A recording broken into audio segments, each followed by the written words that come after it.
नमस्कार छात्रों, आज हम आप लोगों के लिए यहाँ हिंदी साहित्य के इतिहास इसके अंतर्गत भक्ति का इसके संदर्भ में हम देखने वाले हैं।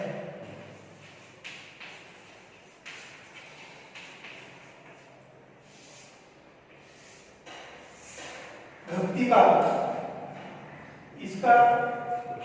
इसके लिए सुवर्ण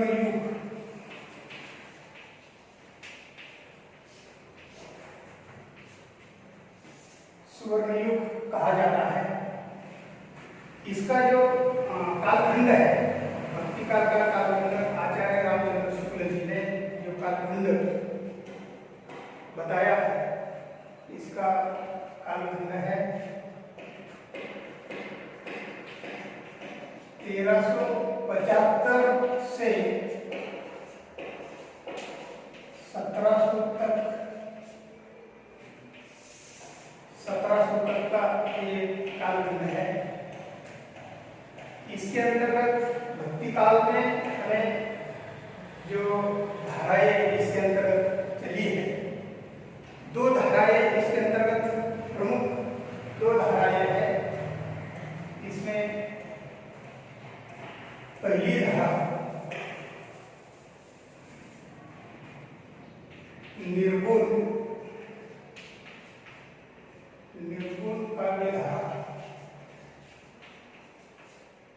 निर्गुण काव्य धारा और दूसरी है सगुण काव्य धारा।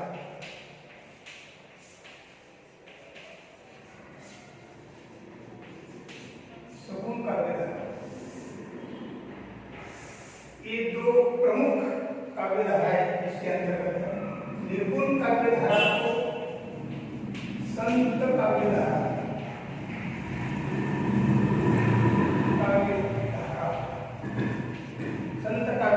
भी कहा जाता है।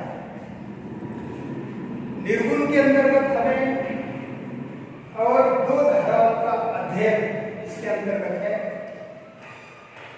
पहली इसके अंतर्गत है निर्गुण के अंतर्गत पहले है ज्ञान मार्गी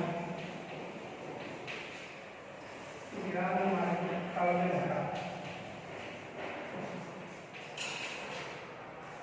ज्ञान मार्गी काव्य धारा और दूसरी है प्रेम मार्गी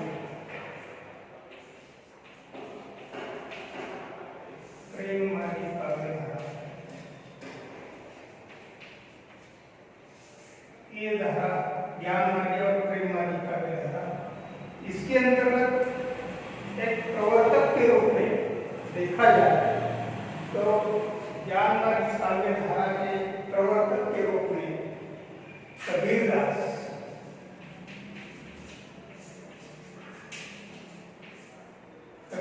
है। प्रेम मार्गी काव्य धारा को वैसे सूफी काव्य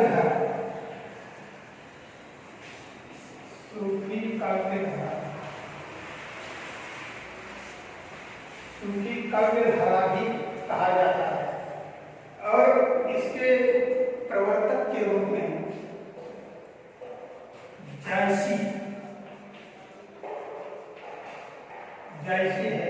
उनका पूरा नाम मलिक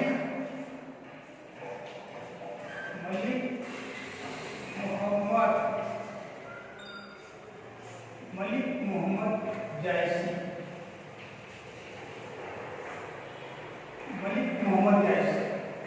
तो इस प्रकार निर्गुण काव्य धारा के अंतर्गत आप लोगों के लिए ज्ञान मार्गी काव्य धारा और प्रेम मार्गी काव्य धारा, उसमें प्रमुख कबीरदास आते हैं, इसमें मलिक मोहम्मद जायसी आते हैं। प्रेम मार्गी उसको सूफी काव्य धारा कहा जाता है।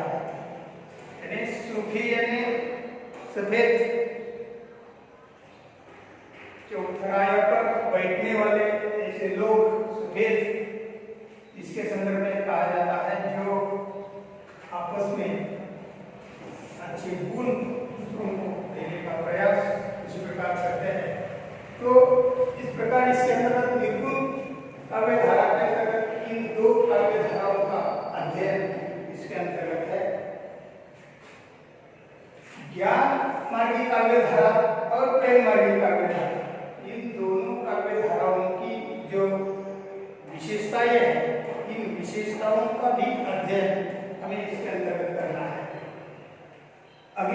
काव्य धारा इसके अंतर्गत आ जाती है। निर्गुण के साथ सगुण काव्य धारा जो है, इन सगुण काव्य धारा में ही दो उपधाराओं का अध्ययन आप लोगों के लिए इसके अंतर्गत है। दो काव्य धाराएं इसमें चली है और उसमें सगुण काव्य धारा के अंतर्गत पहली काव्य धारा इसके अंतर्गत आती है। सगुण काव्य धारा में कृष्ण भक्ति काव्य धारा,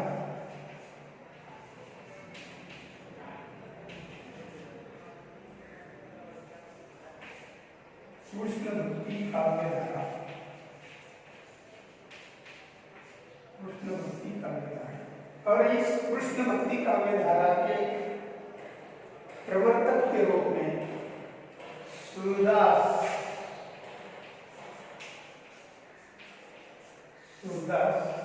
इसके अंतर्गत आते हैं। और दूसरी काव्य धारा इसके अंतर्गत है शाखा कृष्ण भक्ति, यानी कृष्ण मार्गी ये शाखा उसको कहा जाता है। अब ये है राम भक्ति, राम भक्ति काव्य धारा।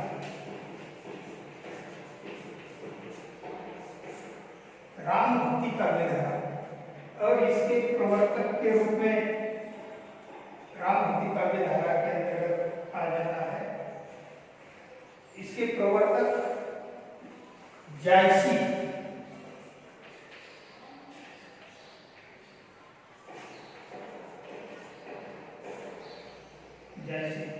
हाँ, इसके प्रवर्तक के रूप में जैसे नहीं है, वो दूसरे प्रवर्तक के रूप में आ जाते हैं। वह है गोस्वामी तुलसीदास, गोस्वामी तुलसीदास, गोस्वामी तुलसीदास के प्रवर्तक के रूप में इसके कहे जाते हैं। तो हमें आज इस पाठ्यक्रम के अंतर्गत हम जब निर्गुण धारा है, निर्गुण धारा की जो अलग अलग प्रकार की विशेषताएं इसके अंतर्गत रही है और उसमें निर्गुण काव्य धारा, इसमें हम पहली जो देखने वाले हैं ज्ञान मार्गी काव्य धारा। यहाँ हम ज्ञान मार्गी काव्य धारा के अंतर्गत कबीरदास, इसके महत्वपूर्ण कबीरदास है।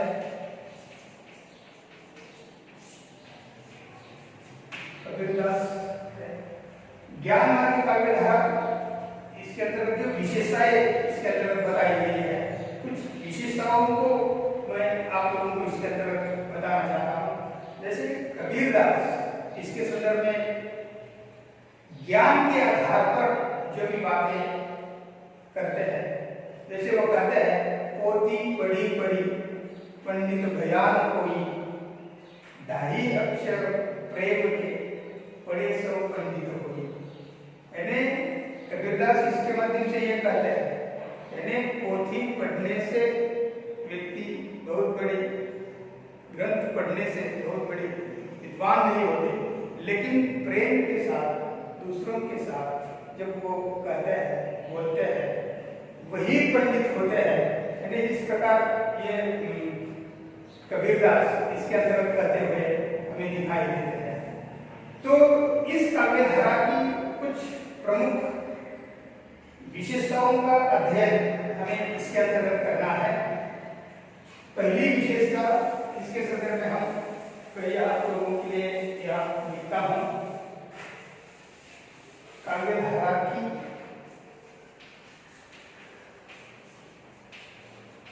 विशेषताएं, इसके अंतर्गत पहली विशेषता बताई गई है, वह है निर्गुण ईश्वर में विश्वास। निर्गुण ईश्वर में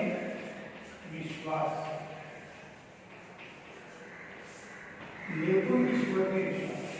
पहले इसके अंदर ये महत्वपूर्ण बात आप लोगों को इसके अंदर देखना आवश्यक है। इस सगुण और निर्गुण भक्ति के अंतर्गत जो धाराएं चली है, यानी निर्गुण इसे कहा जाए और सगुण इसे कहा जाए। तो निर्गुण यानी निर्गुण निराकार, यानी जो हम भक्ति करते हैं तो वह निर्गुण निराकार। इसके अंदर कबीरदास कह रहे हैं कि कण कण में राम बसे हुए हैं, कण कण में राम बसे हुए हैं, हर जीव में उसी प्रकार राम बसे हुए हैं। तो इस प्रकार उसकी भक्ति इस प्रकार उसी प्रकार करना चाहिए जैसे निर्गुण में। उसी प्रकार ये विचार संत कवियों ने इसके अंतर्गत मराठी के भी कुछ कवि इसके अंतर्गत रहे हैं, नामदेव है, तुकाराम है, इन्होंने भी अपना निर्गुण के आधार पर ईश्वर की भक्ति उसी प्रकार की है। तो पहला इसके अंदर विशेषता आती है निर्गुण ईश्वर में विश्वास, यानी निर्गुण निराकार ईश्वर में विश्वास रखने की आवश्यकता है। कबीरदास इसके संदर्भ में बहुत बार कहते हैं अपने काव्य में, निर्गुण राम जपहुरे भाई अविगत की गति लिखन जाई। ऐसे कहने वाले कबीरदास हमारे सामने आ जाते हैं। और भी वो कहते हैं राम नाम तिहु लोक बखाना, राम नाम तिहु लोक बखाना, राम नाम का मरण है पाना। यानी इस प्रकार कहने वाले कबीरदास इसके अंतर्गत आते हैं। इसलिए उनकी विशेषता, इन संत कवियों की विशेषता इस प्रकार रही है। ज्ञान वाली शाखा के अंतर्गत निर्गुण ईश्वर में विश्वास वह उसी प्रकार रखते हुए दिखाई देते हैं। अगली विशेषता इसके अंतर्गत आ जाती है बहुदेव। दूसरी है बहुदेव, बहुदेव और बहुदेव, बहुदेववाद और बहुदेववाद और ईश्वरवाद का विरोध। ईश्वरवाद का विरोध। तो ये विशेषता, महत्वपूर्ण विशेषता इसके अंतर्गत रही है, क्योंकि इसके अंतर्गत ज्ञान मार्गी शाखा यानी ज्ञान के आधार पर भक्ति करना ये महत्वपूर्ण है। बहुदेववाद और ईश्वरवाद, यानी बहुत देव देवताएं हैं, ईश्वर है, ईश्वर भी। इसके संदर्भ में वाद, इसके अंतर्गत वाद विवाद यानी विचार, ये एक विशेषता इन संत कवियों की इसके अंतर्गत रही है। जैसे वो कहते हैं कि संत कवि के भूदेववाद और ईश्वरवाद विश्वास प्रकट करते हुए इस भावना का खंडन किया। इनके मत से अवतार का भी अविश्वास प्रकट करते हुए भावना का खंडन किया। इसके अंदर हिंदू और मुस्लिम दोनों जातियों के बीच की द्विचारणी के शमन के लिए भी उन्होंने एकेश्वरवाद का संदेश सुनाते हुए भूदेववाद का तीव्र विरोध उसी प्रकार उन्होंने किया। यानी एक विशेषता संत कवियों की यानी ज्ञानमयी शाखा की उसी प्रकार रही है। और कबीरदास ने हमेशा इसका विरोध इसी प्रकार किया, बहुदेववाद और ईश्वरवाद का विरोध। ये भी एक ज्ञानमयी शाखा की विशेषता हमें देखने को मिलती है। अगली विशेषता इसके अंदर आती है, तीसरी विशेषता है, तीसरी विशेषता आती है सद्गुरु महिमा का प्रतिपादन। सद्गुरु महिमा, सद्गुरु महिमा का प्रतिपादन, सद्गुरु महिमा का प्रतिपादन। इसके अंतर्गत कबीरदास ने गुरु को महत्व उन्होंने दिया है। जैसे कबीरदास गुरुओं की महिमा, सद्गुरु की महिमा, गुरु प्रकार होते हैं, गुरु कितने महत्वपूर्ण होते हैं, इसके संदर्भ में कबीरदास उसी प्रकार कहते हुए यहाँ दिखाई देते हैं।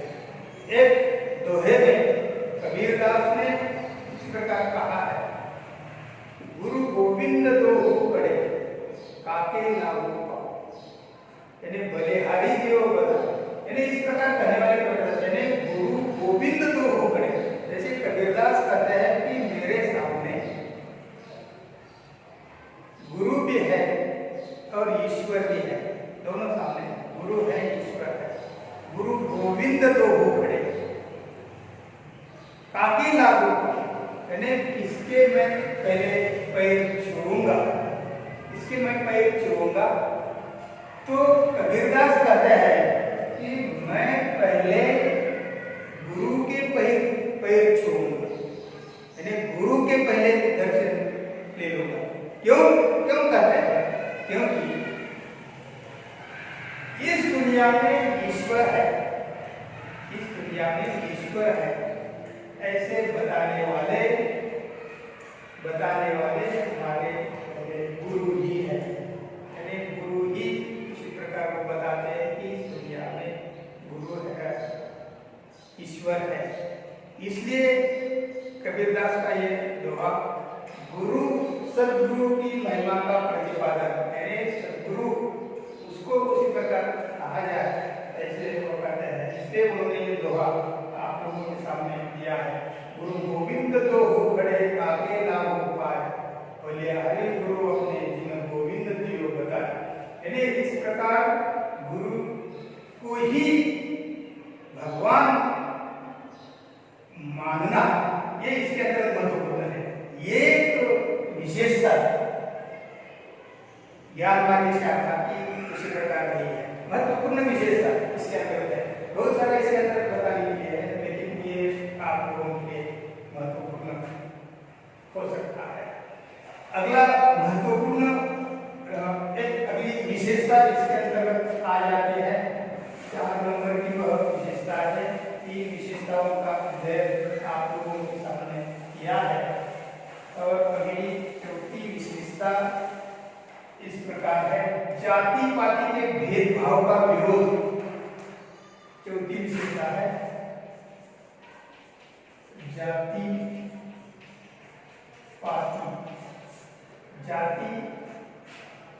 पाति के भेदभाव का विरोध। महत्वपूर्ण विशेषता ज्ञान मार्ग की शाखा के अंतर्गत संत कबीरदास या संत कवियों ने यहाँ दी गई, मुझे यहाँ लगता है महत्वपूर्ण विशेषता है जाति पाति के भेदभाव का विरोध। इसके अंतर्गत जो कवि या जो संत कवि इस ज्ञान मार्ग की शाखा के अंतर्गत से, इसके मराठी के भी जो कवि है, नामदेव है, तुकाराम है, इन्होंने भी, या जैसे हिंदी के अंतर्गत कबीरदास है, इस कबीरदास ने ये महत्वपूर्ण ज्ञान शाखा की विशेषता है जाति पाति का विरोध, यानी जात धर्म ने इसके संदर्भ में उन्होंने विरोध किया है। यहाँ सिर्फ पूरे विश्व में सिर्फ मानवता ही एक महत्वपूर्ण पुस्तकता की है। हर मनुष्य समान है, कोई जाति धर्म इसके अंतर्गत नहीं है। ये इसके माध्यम से हमें देखने को मिलता है। इसको कहते हैं ज्ञान मार्गी, यानी जाति पाति का विरोध उन्होंने किया है। इसके अंतर्गत जो वो कहते हैं, एक दोहा कबीरदास ने इसके संदर्भ में कुछ कहा है, यानी जाति पाति के संदर्भ में वो कहते हैं, धर्मों के संदर्भ में वो कहते हैं। कैसा उन्होंने कहा है, जैसे कि जाति पाति पूछे नहीं कोई, जाति पाति पूछे नहीं कोई, हरि को भजे सो हरि का। यानी इस प्रकार कोई किसी की जाति ना पूछे, यानी जो हरि की, यानी ईश्वर की, भगवान की जिसकी पूजा करता है, वह इसके अंतर्गत महत्वपूर्ण जाति पूछने की आवश्यकता नहीं। यानी इस प्रकार ऐसे और कुछ कबीरदास ने कुछ दोहे इसी प्रकार अपने इसके अंतर्गत उन्होंने बताया। वैसे कबीरदास अनपढ़ थे, लिखने वाले नहीं थे, लेकिन ज्ञान के आधार पर उन्होंने समाज का प्रबोधन करने का प्रयास उन्होंने इसके अंतर्गत किया है। तो इसके अंदर महत्वपूर्ण बात आती है जाति पाति भेदभाव का विरोध है ना। जैसे अभी आप लोगों को जो मैंने बताया है, वैसे और एक दोहा उसी प्रकार कबीरदास लगाते हैं, कहते हैं जाति न पूछो साधु की, जाति न पूछो साधु की, पूछ लीजिए ज्ञान, मोल करो तलवार का, पड़े रहे दुनिया। यानी ये जो कबीरदास ने अपने जो उन्होंने कहा है, और उनके जो शिष्य थे धर्मदास, जब कबीरदास के समाज का प्रबोधन करते थे, वो कहते थे, बोलते थे, तो उनके शिष्य जैसे धर्मदास ये उसी प्रकार को लिखते थे। इसलिए ये जो विशेषता आपके सामने है, जाति पाति के भेदभाव का विरोध, यानी घर के दरवाजे पर आया हुआ साधु, जाति न पूछो साधु, पूछ लीजिए ज्ञान। यानी घर के दरवाजे पर आया हुआ कोई साधु, उनकी सिर्फ जाति पूछना नहीं है, तो उनका ज्ञान क्या है, उसमें क्या विचार उनके हैं, ये देखने की आवश्यकता है। विचार इसके अंतर्गत महत्वपूर्ण है, जाति पूछने की आवश्यकता नहीं है। मोल करो तलवार का, पड़े रहने दो मैन। यानी तलवार का मोल महत्वपूर्ण है, यानी मैन इतनी महत्वपूर्ण नहीं है। इसलिए ये उनका दोहा यानी घर के दरवाजे पर आए हुए साधुओं के संदर्भ में देखने को मिलता है। तो इस प्रकार ऐसी कुछ विशेषताओं का अध्ययन इसके अंतर्गत है। अगली विशेषता इसके अंतर्गत आ जाती है 5 नंबर की। अगली विशेषता इसके अंतर्गत है रूढ़ियों तथा आडंबरों का विरोध। रूढ़ियों तथा आडंबरों का विरोध।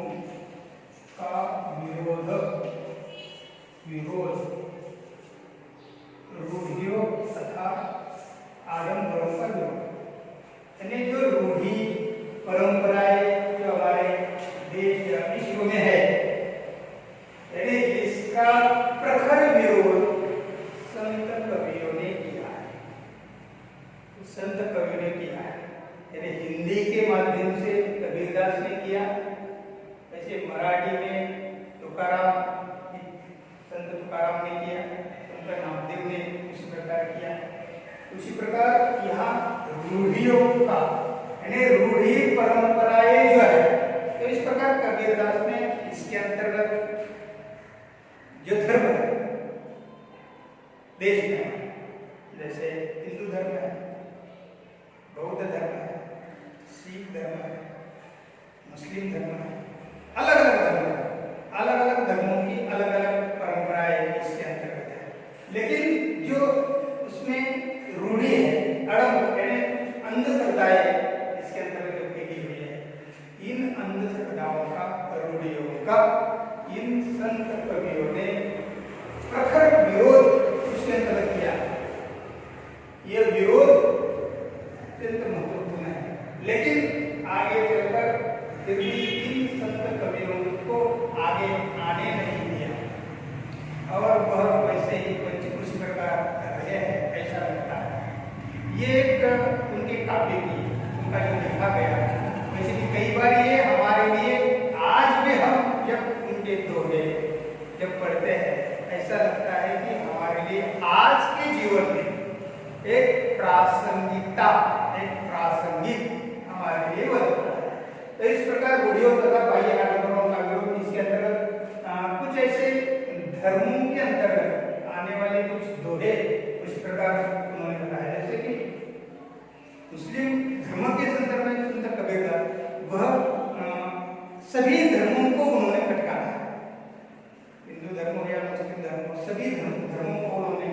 करने का प्रयास संत कबीरदास ने किया है।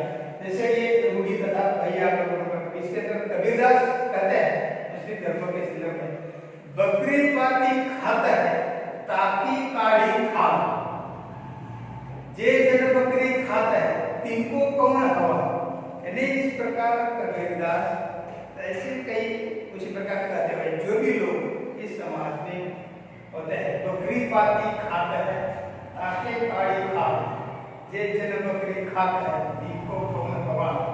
यानी इस प्रकार करने वाले कबीरदास भी हमारे जो विशेषताएं है इसके अंदर ये रूढ़ियों तथा आडम्बरों का विरोध इसके संदर्भ में हमने देखा है। इसके अंतर्गत और भी कुछ कबीरदास ने जो कहा है, अलग अलग धर्मों को उन्होंने फटकारा है। इसके अंतर्गत जैसे वो कहते हैं, कांकर पत्थर जोड़ी की मस्जिद लई बनाई, ताते चढ़ी मुल्ला बाग दे घेरा हुआ खुदा। यानी मुसलमानों के संदर्भ में, धर्मों के संदर्भ में उसी प्रकार उन्होंने यहाँ बताने का प्रयास किया है। ये आता है रूढ़ी तथा भाईचारों का विरोध। यानी कांकर पत्थर यानी पत्थरों से बनाई गई जो मस्जिद है ना, बनाई गई ताकि मुल्ला बाग दे घेरा हुआ खुदा। यानी इस प्रकार वो कहते हैं जिन पत्थरों से बनाई गई मस्जिद है और वहां जोर जोर से चिल्लाने की, वहां जोर से चिल्लाने की क्या आवश्यकता है, क्या घेरा हुआ खुदा। यानी ऐसे उसी प्रकार को कहते हुए यहाँ दिखाई देते हैं। उसके बाद और कुछ ऐसी विशेषताएं इसके अंतर्गत कही गई है। अगली है रहस्यवाद, 6 नंबर की है रहस्यवाद। यानी रहस्य में जानने की प्रवृत्ति इसके अंतर्गत किस प्रकार है। संत संप्रदाय में प्रेमासक्ति एवं रहस्यात्मक प्रवृत्ति पाई जाती है। यह प्रवृत्ति प्रस्तुतः विठल संप्रदाय से प्राप्त हुई है। संत काव्यधारा के कालांतर अलौकिक एवं निश्चल प्रेम की अभिव्यंजना इसके अंतर्गत हुई है, जो बिल्कुल भारतीय परंपरा के अनुकूल ही लगती है। इस प्रकार संत काव्यधारा के अंतर्गत, ज्ञानवादी काव्यधारा की विशेषता के अंतर्गत रहस्यवाद अत्यंत महत्वपूर्ण हमें लगता है। तो इस प्रकार और भी कुछ विशेषता इसके अंतर्गत है, जैसे श्रृंगार एवं धार्मिक विरोधोक्तियां, और है लोक संग्रह की भावना, उसके साथ है नारी के प्रति दृष्टिकोण। यानी संत कवियों का नारी के प्रति दृष्टिकोण अत्यंत सजग रहा है।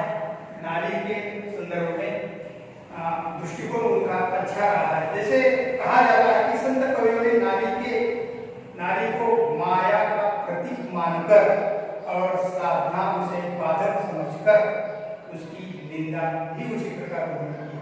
यानी नारी को माया, यानी माया का प्रतीक उसी प्रकार माना है। उनकी संपत्ति में कनक और कामिनी की घटिया है। आश्चर्य की बात यह है कि नारी को इतना निंद्य मानकर भी इसी सती और पतिव्रता के आदर्श की उन्होंने मुक्त कंठ से सराहना भी की है।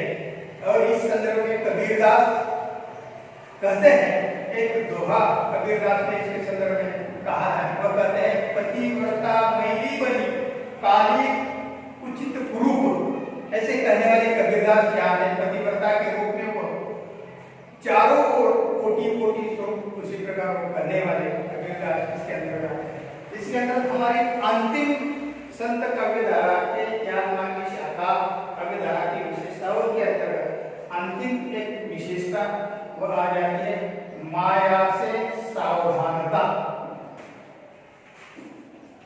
माया से सावधानता, माया से सावधान एक अंतिम विशेषता इसके अंतर्गत ज्ञान मार्ग की शाखा की आती है। कबीरदास इसके अंतर्गत महत्वपूर्ण बात कहता है कि माया क्या है। एक दोहा के अंतर्गत 2 पंक्तियां उसी प्रकार कबीरदास ने कही है। वह कहते हैं, माया माह ठगिनी हम जानी। तिरगुन फांस लिए कर डोले, बोले मधुर बानी। यानी इस प्रकार ऐसे दोहों का प्रयोग करके, दोहों बताते हुए वह माया से सावधान रहने के लिए उसी प्रकार बताते हैं। तो इस प्रकार इसके अंदर भक्ति काल के अंतर्गत जो निर्गुण भक्ति काल निर्गुण के अंतर्गत जो अलग अलग शाखाएं आती है, उसमें ज्ञान मार्गी शाखा की विशेषताएं इसके अंतर्गत महत्वपूर्ण हमारे लिए रही है। और इन विशेषता इस प्रकार 10-12 विशेषताओं का अध्ययन आप लोगों के लिए महत्वपूर्ण है। परीक्षा के दृष्टि से आप लोगों के लिए ज्ञान मार्गी काव्य धारा की विशेषताओं का अध्ययन, विशेषताएं लिखिए, ऐसा प्रश्न परीक्षा के दृष्टि से आप लोगों के लिए महत्वपूर्ण होता है। इसलिए आप लोगों ने ये सारी विशेषताओं का अध्ययन इसके अंतर्गत करना अत्यंत आवश्यक है। गौर से आप लोग ये देख लीजिए, इसके संदर्भ में जो और जानकारी आप लोगों को चाहिए तो हम अगले लेक्चर में उसी प्रकार को जानकारी आप लोगों को दे देंगे। ओके, 32.5 मिनिट झाली, काय पाहिजे? ते चपड घे 32.35